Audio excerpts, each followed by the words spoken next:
welcome to the Did You Know Crypto Podcast, Episode 4, How Do You Buy Bitcoin?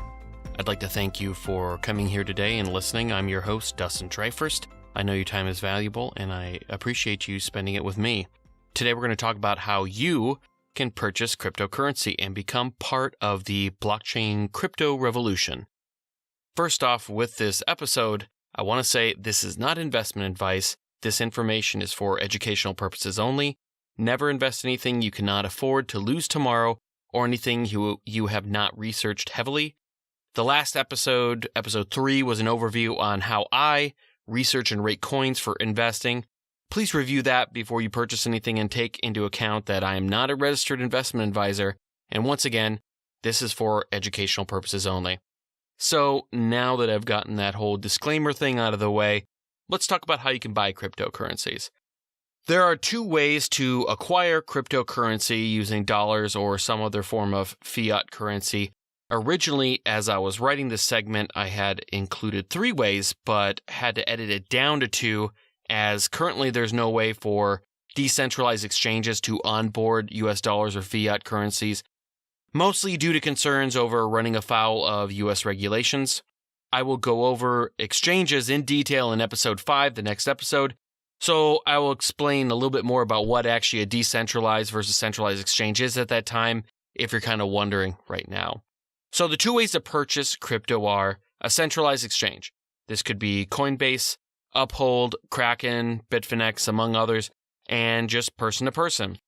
And we're going to go over each of these options and weigh their pros and cons so you can make an informed decision based on your individual situation. First, let's go over centralized exchanges. This is the way most people, myself included, first acquired their first little bit, no pun intended, of cryptocurrency, as it's the most familiar and easiest really way to do so, especially if you're kind of post-2013 kind of crypto person. Among the centralized exchanges in the US, Coinbase is the most well-known, and signing up for it is pretty much the same as getting a bank account. Uphold.com is another one out there. It's the one I actually prefer. I'll go a little bit more into that here a little bit later on why. But since Coinbase and these other centralized exchanges do business in the U.S. and they use U.S. dollars for buying and selling, they have to abide by the same laws that banks do. And this is called KYC, which means know your customer. These laws require companies like Coinbase to verify a customer's identity. So you'll need to give them your social security number, date of birth, as well as copies of your driver's license and usually something like a utility bill to verify your address. Some centralized exchanges will allow you to sign up without giving this information as long as you are funding your account with cryptocurrency and withdrawing in crypto. The second that you want to deal in US dollars, you're going to have to verify your identity using the steps just mentioned. Also to note, this is coming from the perspective of an American citizen dealing with the laws of the United States, so international listeners will have different experiences, although most nations require very similar documentation. You should also take note of the date of this podcast. When writing this, I was making sure that I was using the most up-to-date information available. However, in the time from recording this to now, when you're listening, the laws and requirements may have changed, so make sure you're in full compliance with your local laws and don't just assume anything just based on this podcast. Once you're verified by the exchange, you'll be able to fund your account with US dollars or whatever national currency that you're using. Most exchanges will accept transfers using ACH debits, wire transfers, as well as credit and debit purchases. However, as of recording, in spring 2018, there's been a very concerted effort with credit card companies and the industry as a whole to basically not allow the purchase of crypto using their cards. By the time you're listening to this, this may have changed in the future, but I don't see this trend reversing really anytime soon until really the big major banks and financial institutions kind of get a hold on crypto and how they can actually make money with it. I would also note that Coinbase and some other exchanges have been charging cards as a cash advance versus normally what you get if you swiped at a Walmart, and this carries a much higher interest rate. So you need to be careful if you do use a card and make sure you pay these off right away so you don't get hit with those extra penalties.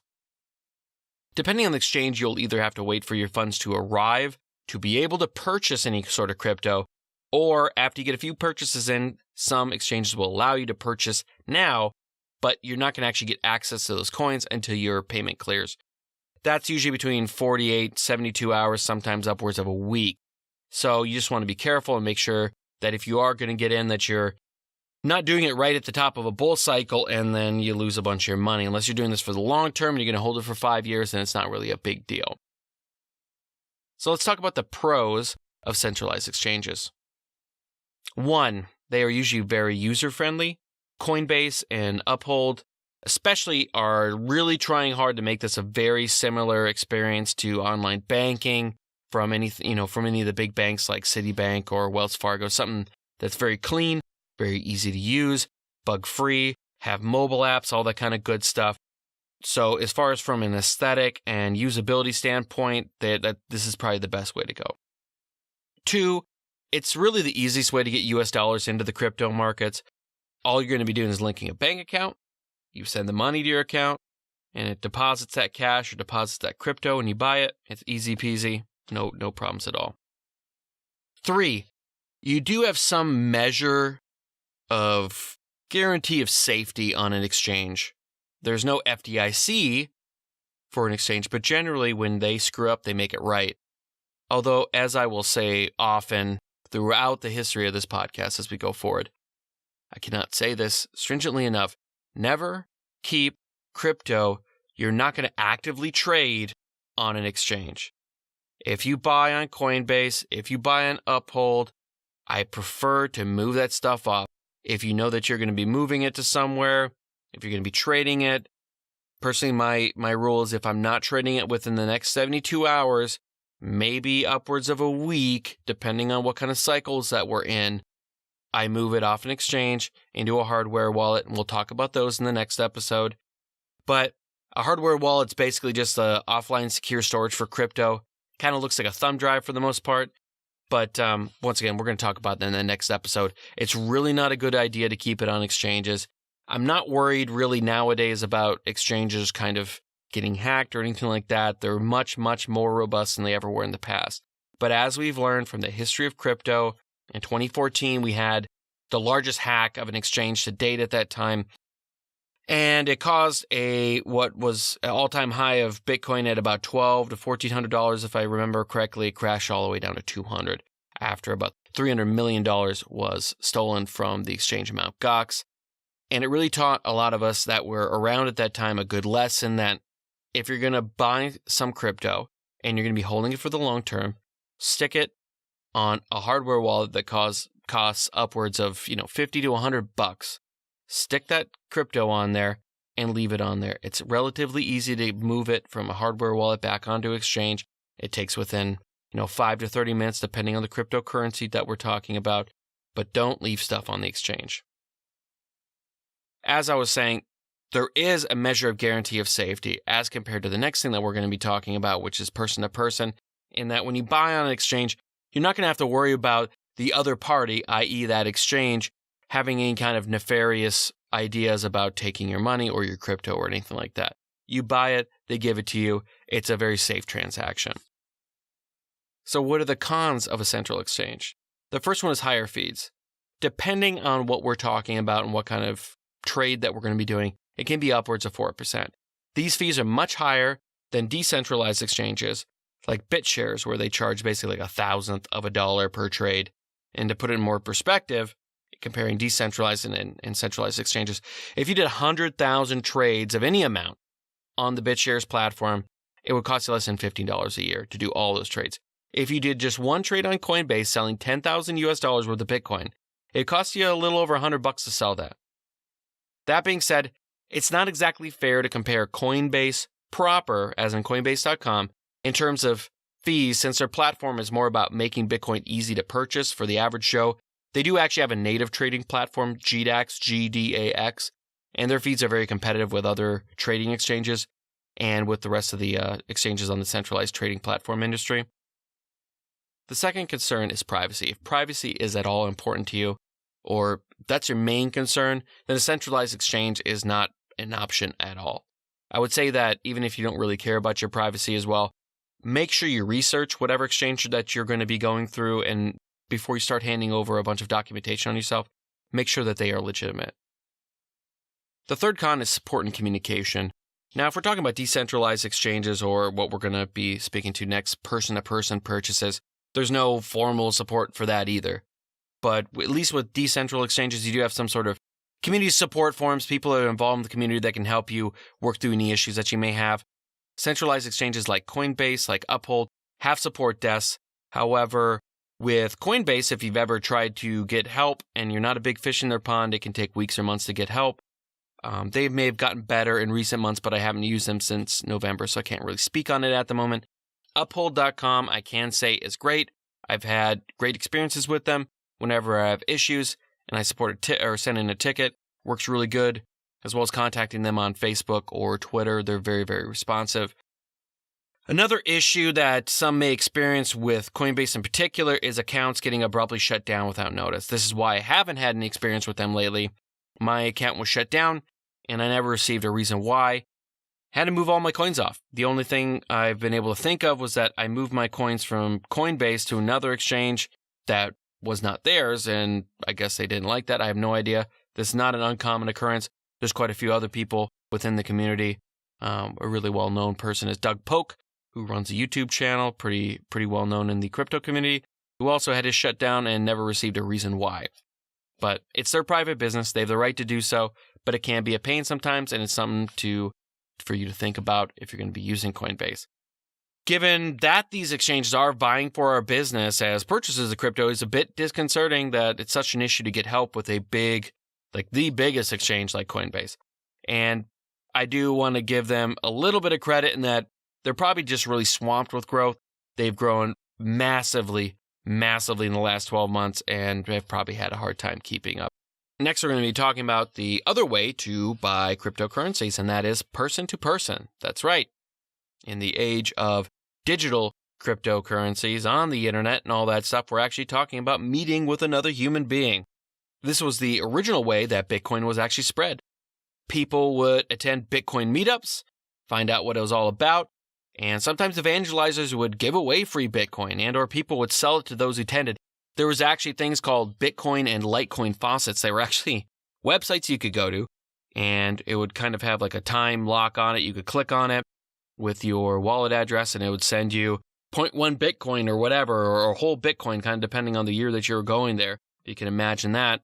And a lot of these folks who attended these meetups early on are the ones who are millionaires that we hear about today. But that's not why we're getting into this. Don't have delusions of grandeur. Those days are far, far, far gone.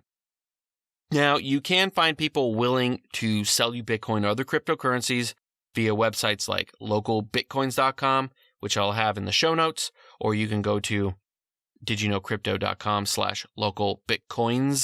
You can also go to Craigslist or meetup.com, and they'll still have Bitcoin meetups or Bitcoin Cash meetups or whatever all around. Look for whatever coin you're looking for to purchase. But if you go to basically kind of any crypto meetup, you'll probably be able to find somebody that will be willing to sell you whatever crypto that you're looking for. You can't really do this on Facebook any longer. Alongside other social media folks have been pretty much banning crypto-related anything on their platforms. So it's kind of a little bit more tough on the social media side. But if you put out a Craigslist ad or look through other similar sites, I'm sure you can find folks who are willing to do it. You will want to make sure that you are very careful about this sort of transaction, whether you're the buyer or seller. This is because you're letting that other person know that you're going to have at least access, if not have it on you, to 100, 1,000, 10,000 plus dollars worth of dollars or crypto on you. Make sure that you select a safe place to do the transaction. Make sure the person's not trying to con you. And make sure you know how to verify that you have received that crypto before you hand over the cash. Make sure that you know how to verify that the crypto has been sent and that it has been received in your wallet and that everything is good to go. Don't trust anybody. That's what blockchain's all about. It's about verifying. Once again, I'd like to mention this is for educational purposes only. This is not investment nor security advice. If I was doing this, I would personally choose a public place low crime part of town, maybe a coffee shop, or even inside a Walmart, really. This transaction will be from here on out from really the point of view of you being the buyer, since this is about you buying your first Bitcoin or whatever crypto that you're looking at buying. First, you're going to want to make sure that you have the amount of money that they are asking for, as well as whatever crypto wallet that you're going to be purchasing set up. So if you're buying Bitcoin, have a Bitcoin wallet. If you're going to be buying Bitcoin Cash, have a Bitcoin Cash wallet. Yes, they are different. We will explain that in later episodes. If you're going to be buying Ethereum or Ripple, you're going to have separate wallets for each of those cryptocurrencies. It's very important to know that you cannot send Bitcoin to an Ethereum wallet or vice versa. All that will happen is that Bitcoin will go to that address that will not accept it, and that Bitcoin will be lost forever. No way to get it back ever again. So just be careful about that and make sure that you know exactly what you're doing before you ever press send or ever hand anybody cash. So when that person arrives, they're going to need to know what your wallet public address is, or have the QR code that contains that address ready. Once again, next episode, we're going to be going over wallets, or actually episode 6, we're going to be going over wallets. Episode 5, we'll be going over exchanges. But in episode 6, we'll be talking about wallets and what public and private keys are and how to use them to transact in cryptocurrencies. But in short, your public key, your public address, this is basically your mailing address for crypto.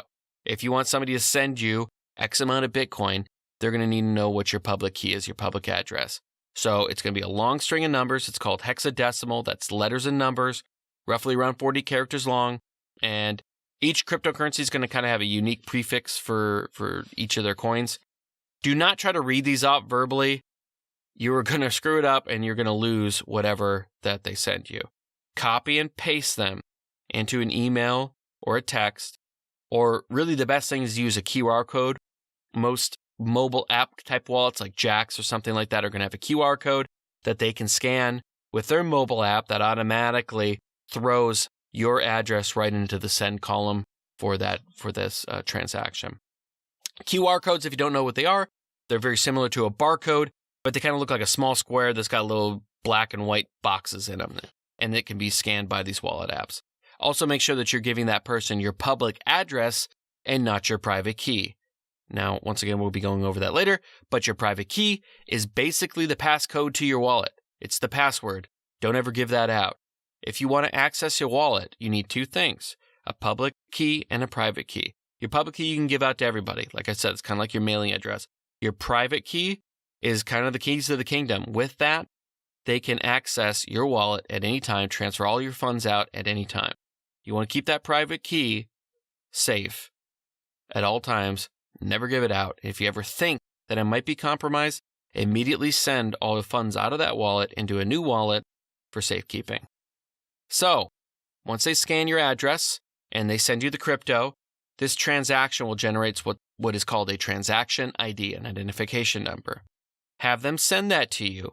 You're going to input that into what's called a blockchain explorer. Now, each coin is going to have their own individual blockchain explorer. So for Bitcoin, you can use blockchain.info. If you're using Ethereum, use ethscan.io, ETH scan.io. And basically what these are is they're a pretty powerful tool. You can read anything that's publicly available on that blockchain through this.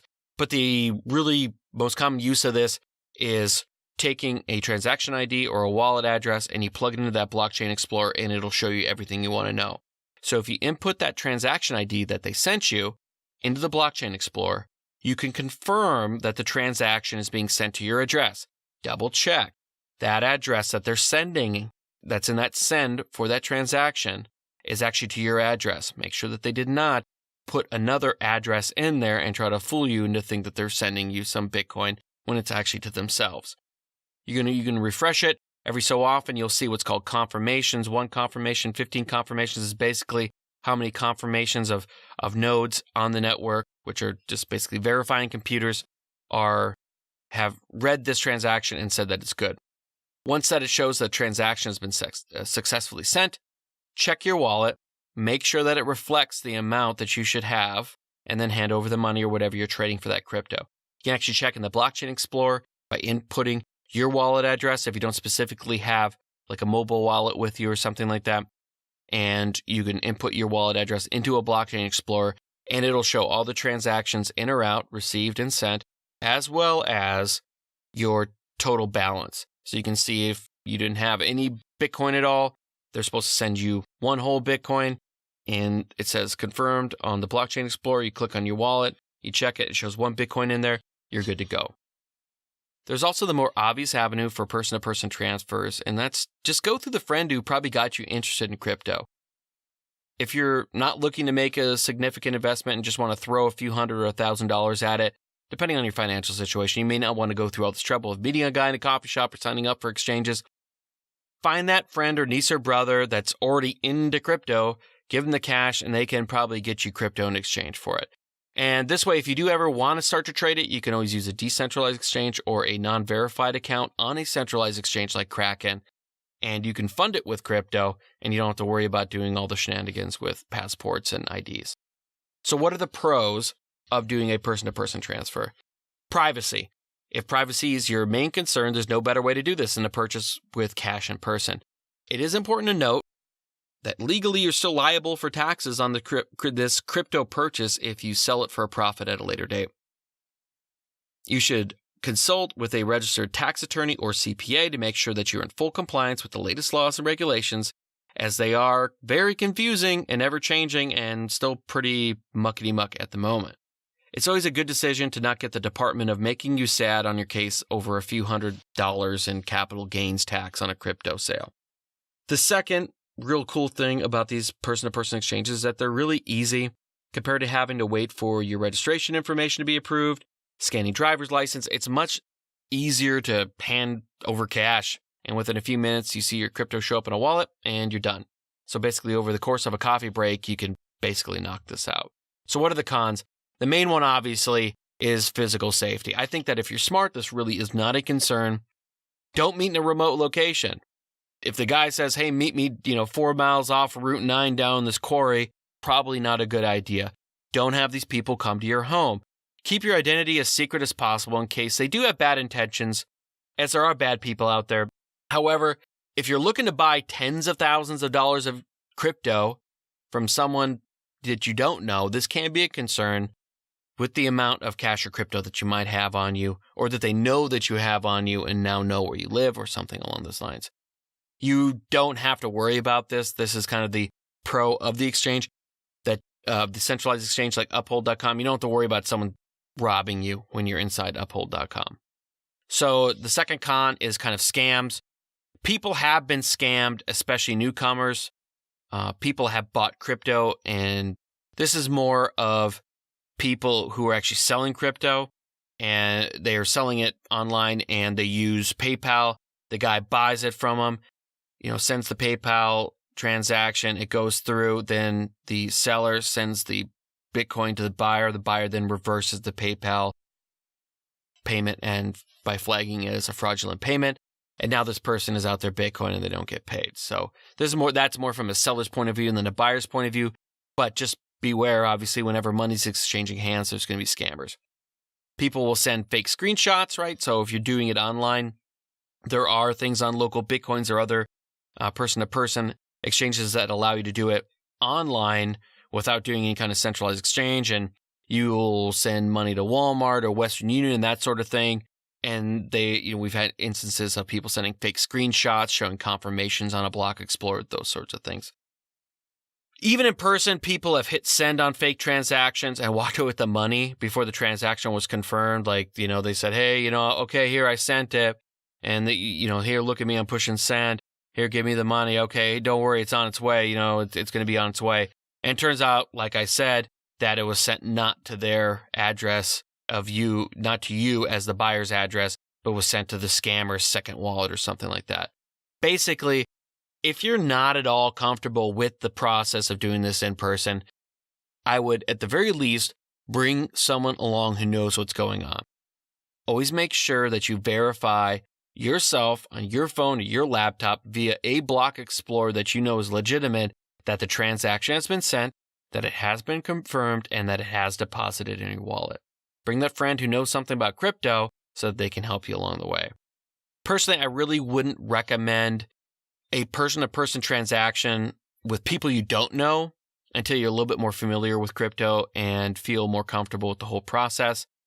Buy from a trusted friend or go to uphold.com and buy your first little bit of Bitcoin there. Once again, no pun intended.